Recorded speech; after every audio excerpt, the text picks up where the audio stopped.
Hi, I'm Lisa Curcio, and I would love to welcome you here to Lisa's Stamp Studio.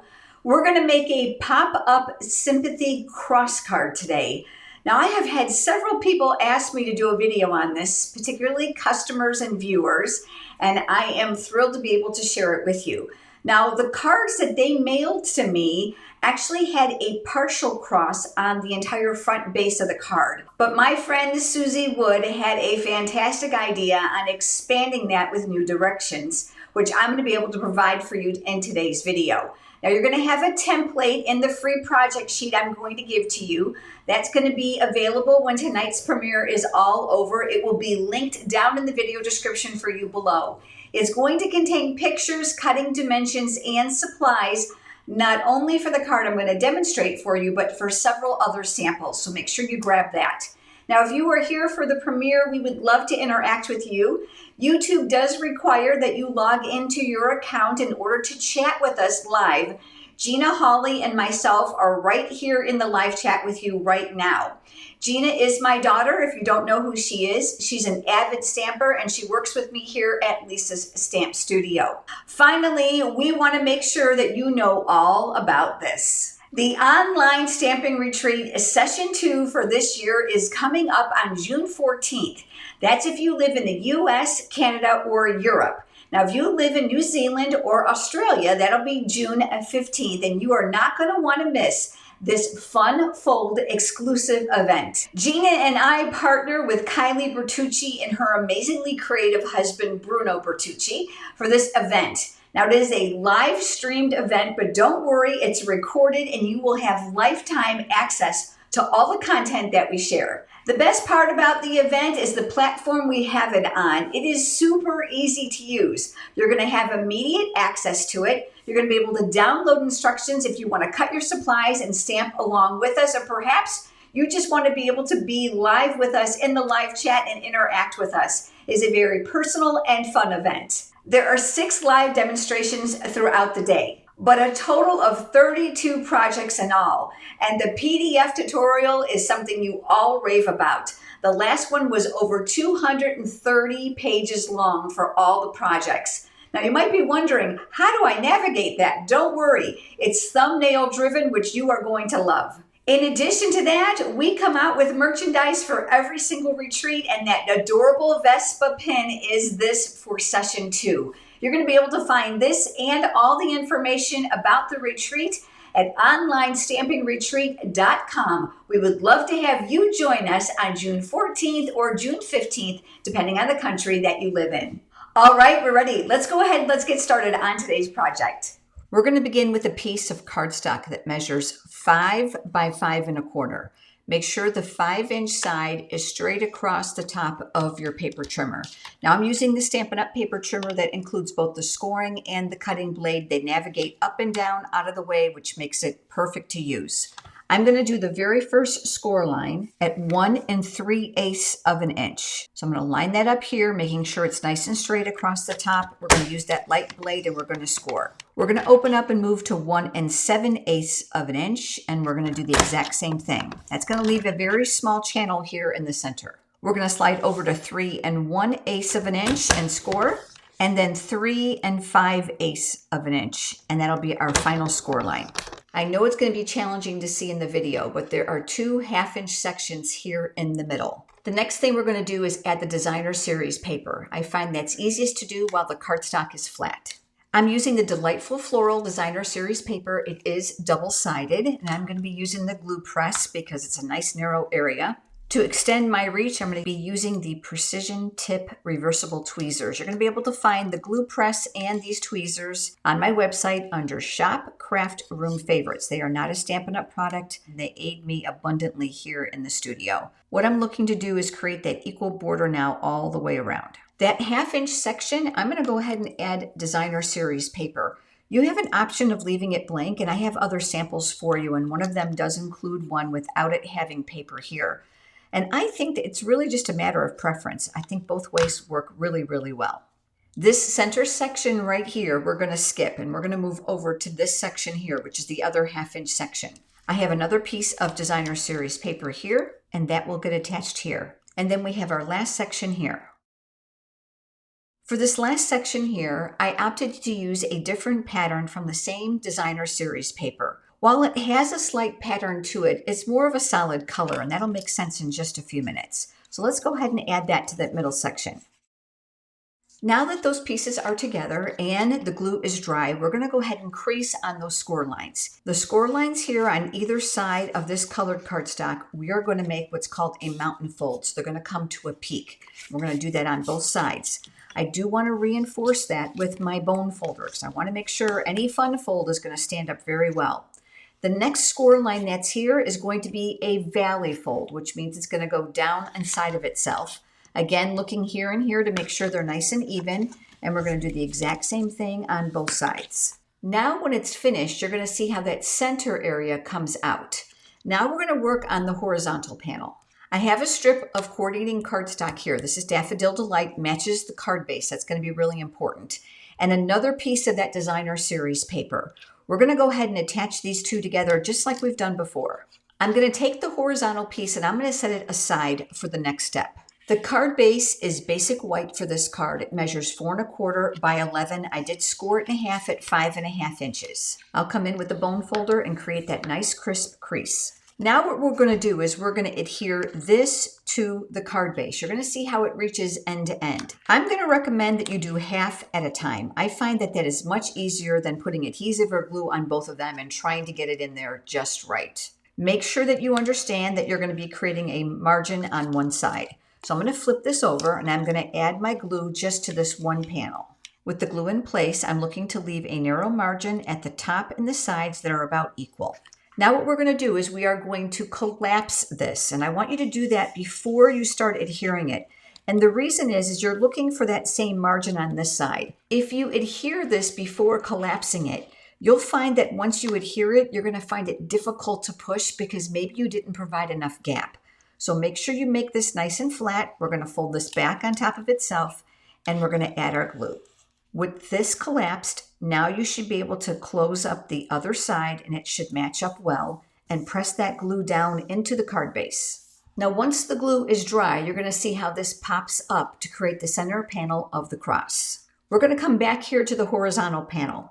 You can do this one of two ways. You can collapse it and adhere it, or you can leave it straight up and down. It's entirely up to you. If you collapse it, you're going to be able to use the edges of the cardstock as a guide to make sure that it's nice and straight. I'm going to leave it popped up just so that it's easier for you to see the positioning. I'm going to flip this over and I'm only going to add glue here in the center so it doesn't fall on the outside edge panels. With the glue in place, I am just going to visually adhere this to the center.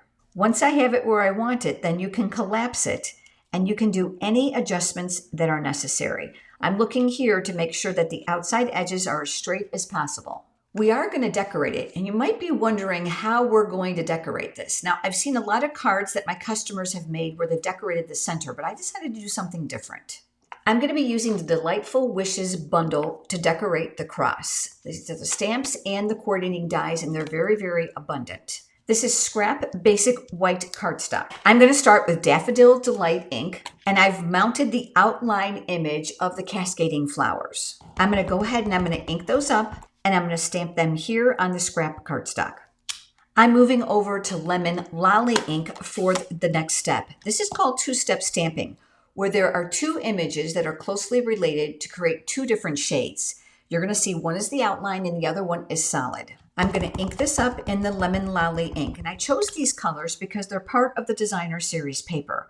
What you're going to do is you're going to line these up directly over the outlined stamped images. Once you have that in place, you're just going to give that a good push, and you're going to see all that detail created for you. I'm going to move over to Old Olive, and I'm going to leave some space here on my scrap cardstock, and I've pulled out the leaf image from that stamp set. And I'm going to go ahead and I'm going to stamp 4 sets of these leaves. There's ample room for the greeting here to be die cut, and I'm using the Unbound Love stamp set, which is fantastic for sympathy, get well, thinking of you cards. And I'm going to be using the More Messages dies. Now this die is very unusual in that it's one piece, but I'm going to be able to show you an easy way to use these pieces individually. I've got the Pecan Pie ink pad here, which is one of the colors in the designer series paper, and I'm going to stamp the greeting here. to make good use of my die cutting machine, I know that there's separate dies for the leaves as well as the flowers. So I'm going to go ahead and I'm going to cut these pieces independently. But let's talk about the greeting. As I mentioned to you, this is one whole piece, but I only want to use this one shape because it's going to fit this perfectly. So I'm going to line this up exactly where I want it because I don't want to take any chances putting it in my die cutting machine and shifting. And then I'm going to use the Post-it labeling and cover-up tape. And I love it because you can make it smaller, and I love that you can reuse these pieces multiple times. Once I have this exactly where I want it, I'm going to tack the tape across the die onto the cardstock, which is going to ensure that it's not going to move when I go to put it through my die cutting machine. I do the exact same thing with all my die cut pieces. Let's go ahead and let's die cut this now. That left me with this greeting, but it also left me with some scrap pieces for some of the die cut shapes that were around it. And I don't throw them away. I put them in a small Ziploc bag, and I actually add them behind the die inside the die envelope. And of course, all the dies with Stampin' Up! Do come with the envelope that make it great for storage. I'm going to push that greeting off to the side. We're going to come back to that. But let's come back over here to the cross.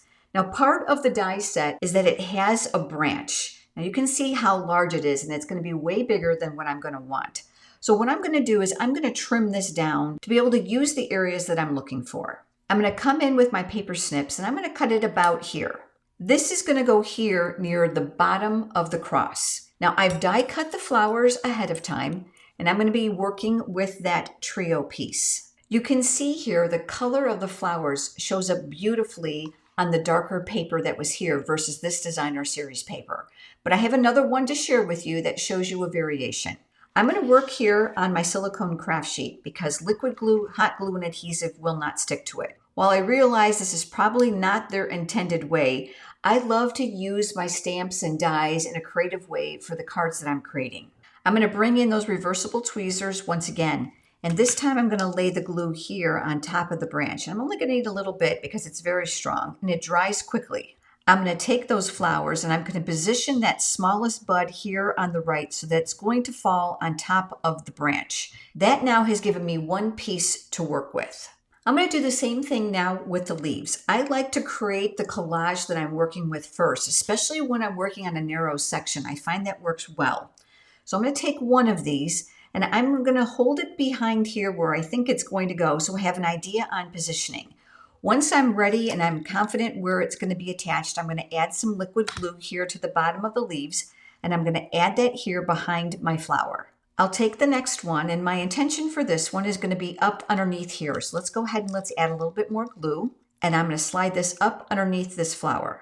My third one I'm going to place on the opposite side. I want to make sure that this is visually appealing once it's attached to the card. So spreading out your leaves is very, very important. Now that this has been adhered, I'm going to go ahead and I'm going to hold it here at the bottom of the cross. And this is where the greeting comes into play. I'm going to tuck part of that underneath the leaf. So if there's any stem showing, I can go ahead and I can trim that now. But I can see that it's going to work very, very well. So what I'm going to do is attach these two pieces to make it easier to work with. So I'm going to add a little bit more glue here at the bottom of that branch. I'm going to pick up my greeting and I'm going to center that over the branch and just underneath that top leaf. With the flowers that we die cut, we have another small bud here that we can work with. And I thought that worked well here in that negative area. For this one, we're going to do things a little bit differently. I'm going to pick that up with my Take Your Pick tool as well as the leaf. And we're going to use mini dimensionals. I'm going to pick up one of those dimensionals and I'm going to add it here to the back side. I'm going to remove the paper backing with the piercing tool, and I'm going to add my flower here to the bottom of the greeting. Now with the leaf, you can decide how much you want showing. You could tuck it up underneath the dimensional if you'd like, but really it's a lot easier if you just take your scissors and you just cut some of that away to determine if you have enough of the leaf showing. Once you're happy with that, you can go ahead and glue that in place, or of course you can use another dimensional. In my case, I'm going to go ahead and I'm going to use liquid glue for this one. We're ready now to add this to the cross, but let me give you a couple important tips about adhering the greeting. We're going to flip this over, but we're going to use the full-size dimensionals this time. It's very important that our dimensionals are placed perfectly because we don't want them to fall here, because when the card is collapsed for mailing, it obviously would stick to these back panels. So I'm going to take one of my dimensionals, I'm going to place it top center. I'm going to take another one, I'm going to place it bottom center. The next two are going to go closely related to the top two. Once they're pressed in place, go ahead and remove the paper backings. And now this can get attached here to the bottom center of the cross. Make sure that the leaves are not sticking out beyond the bottom panel. Now you might be worried about this. I have found it easier to attach this and then do a little bit of what I call card surgery for these areas. I'm going to come back to my mini dimensionals. I'm going to remove one of the paper backing from the dimensionals. I'll pick them up with my Take Your Pick tool, and now what I'm able to do is place it strategically in an area I know it won't show. So I'm going to do that now in a couple places behind the flowers. Now that those are all secured in place, you're going to see that there's going to be no trouble getting this in and out of the envelope. Remember, this area has to stay free so that it doesn't stick to the panels of the card. Now for my last step, I decided I want a little bit of an embellishment. These beautiful antique pearls worked perfect for this. I'm going to take one of the larger ones. I'm going to work down here near the greeting. I'm going to take a medium-sized one. I'm going to work here near the inside top, and a smaller one on a diagonal right down below it. Give them a good push in place because they have glue dots already on the back, and you're going to find that these create a lot of visual interest. That little bit of antiquing to those pearls is beautiful. It's left the center of the cross open, which makes this intersection very pronounced. But let me show you some other samples. This is the exact same card, but I used the same designer series paper here. It's really, really pretty. But you're going to notice that the only flower is here near the bottom, and here is why. I've got a couple flowers here that I die cut from that exact same flower we originally stamped. But do you see what happens when they're on top of this designer series paper? They are literally lost because the pattern is closely related, which is one reason why I decided to use a different pattern here. So keep that in mind when you're creating your cards. If you want something that's very similar, consider adding it here to the bottom so that it's part of the greeting. Now my next card uses the absolute beautiful dies from Mixed Florals. You see this large leaf image here. It also has dies to match the coordinating stamp set, but this was screaming at me for this next card. I used the Mediterranean Blooms Designer Series paper. I just loved this for the cross. Again, I kept everything at the bottom to keep this area pronounced. But look how I added this. These are up on tiny pieces of mini dimensionals just right here in the center. I just did card surgery, very much like we did with the flowers. This greeting is from Unbounded Love, just like this one. But this time I heat embossed it, and I used a different shape from the More Messages dies, just like we did here. Really pretty and really, really simple, but I have one more for you.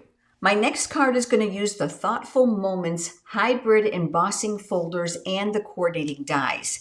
Now these dies are one piece as well, except for the small little tiny pieces you see stuck between here. And it fits inside the hybrid embossing folder, which means you're going to get embossed and die cut words.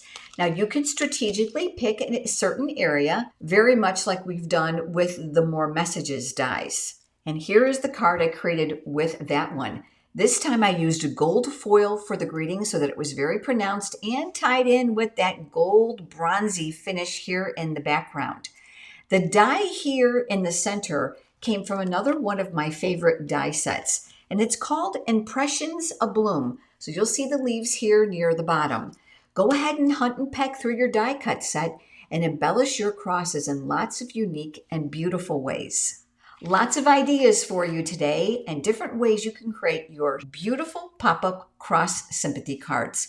Whether for Get Well, Thinking of You, Christmas, Easter, this is a fantastic card you can use all year round.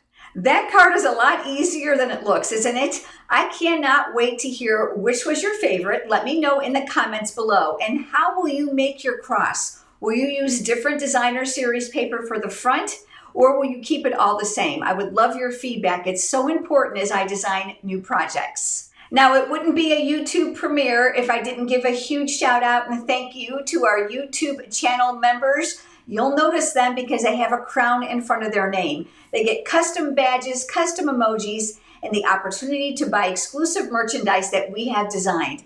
Click that join button underneath today's video for all the details if you would like to know more. And if you love card ideas that have not been seen anywhere else, I have you covered with Stamp Studio memberships. Every single Monday morning at 9 a.m. Eastern Time, right to your inbox, I'm going to send you a new project idea. You'll receive pictures, cutting dimensions, supplies, and step-by-step instructions for a project I don't share anywhere else. There are 2 levels to choose from. Level 1 is $5 a month, and it includes everything I've talked about. Great card ideas for you to duplicate or use with others. The best part is nothing is watermarked, so you are welcome to share them with others, and you can join from any country. Level 2 is $10 a month for those of you that like a little bit more, because it includes a monthly fun fold card idea with step-by-step instructions, pictures, cutting dimensions, and supplies, and of course you get everything that's in Level 1. Level 2 also includes a discount code for my PDF tutorial library, and everyone in Level 2 is entered into a monthly product prize drawing for which I choose 5 winners. You're going to be able to find all the information on my website in the red menu bar titled Memberships. While you're over on my website, scroll to the bottom and fill out that little form. That's going to include you in my free weekly e-newsletter, where I'm going to provide you with extra inspiration and up-to-date sales, promotion, and information on what's going on with Stampin' Up! And here at Lisa's Stamp Studio, we would love to keep you in the know. If you have enjoyed today's video, do me a favor and click the thumbs up button here on YouTube. It is a like. It helps me immensely. And if you're brand new and you haven't subscribed, click the subscribe button. We would love to have YouTube send you notifications when we provide new content so that you don't miss anything. Thank you so much for joining me today. Gina and I look forward to having you join us next time. Have a great day.